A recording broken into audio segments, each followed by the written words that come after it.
Fallout 4, Battlefront, NFS, and Just Cause 3 because they were announced prior to the conference.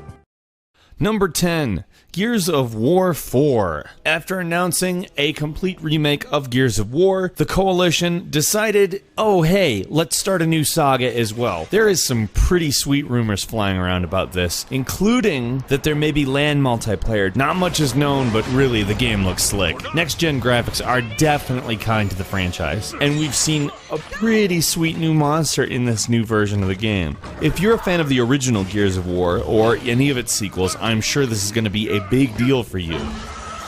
Number 9. Hitman. After a not particularly well-reviewed entry to the franchise, Hitman is back, and they are making promises about how you're going to be playing Hitman that say it's a lot more like the old games and therefore more what people are looking for in the franchise. On top of what looks like the more open approach of the older games, the contracts mode apparently has become significantly more enhanced, allowing for custom missions that can be played by you and your friends competitively. Hitman is going to be a big deal. It's really great to see such an awesome game sort of come back into its own. And that's what's happening with Hitman.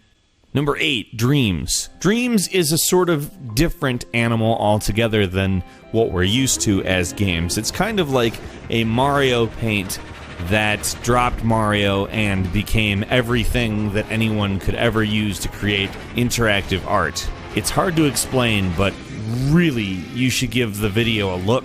I'm convinced you could make a movie with it if you really wanted to. It's pretty awesome. Number 7, For Honor.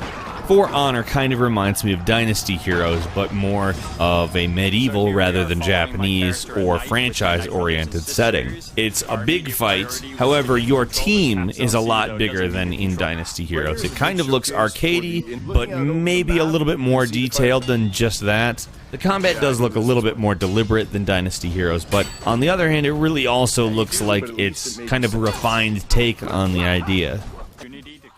Number 6, Tom Clancy's Ghost Recon Wildlands. The latest entry in the tactical shooter franchise, the game abandons the futuristic setting of Advanced Warfighter and Future Soldier, instead being set in present time, more similar to Tom Clancy's original Ghost Recon. It will be the first in the series to feature an open world, with side missions and AI that apparently actually has an agenda of its own.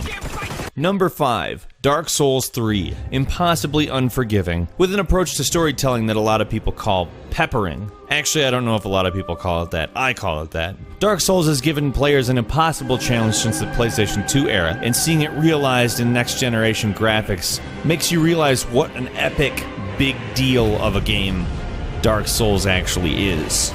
But with the success of Bloodborne, how could From Studios honestly resist this? Number 4, Horizon Zero.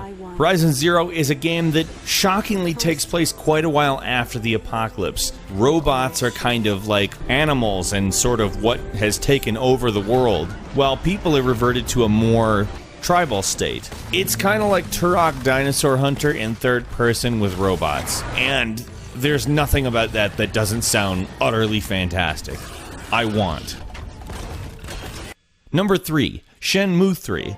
What started off as the passion project of a man named Yu Suzuki that he miraculously convinced Sega to allow him to create in the first place, somehow managed to make a sequel sometime later on the Xbox, has now managed to reach an even more impossible status, well over a decade later. Shenmue is iconic, the level of storytelling, the music, it is a beautiful game, and knowing that the saga will finally continue is extremely exciting. Number 2, Dishonored 2. Dishonored out-Bioshocked Bioshock, and now it looks like it's about to out-Dishonor itself. The scale of what was shown in the Dishonored 2 trailer is massive. You get to play as Emily Caldwell now, which is frankly probably the best development of the whole thing. Dishonored's gameplay is awesome, and they did such a great job making you care about the characters the first time around. I can't wait to catch up with them. Number 1, the Final Fantasy VII Remake. If you didn't go nuts when you saw this, you have no idea what hype is.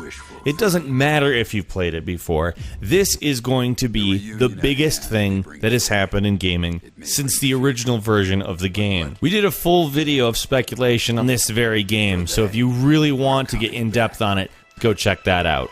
While you're at it, please like and favorite this video, and make sure to subscribe to GameRanks as well.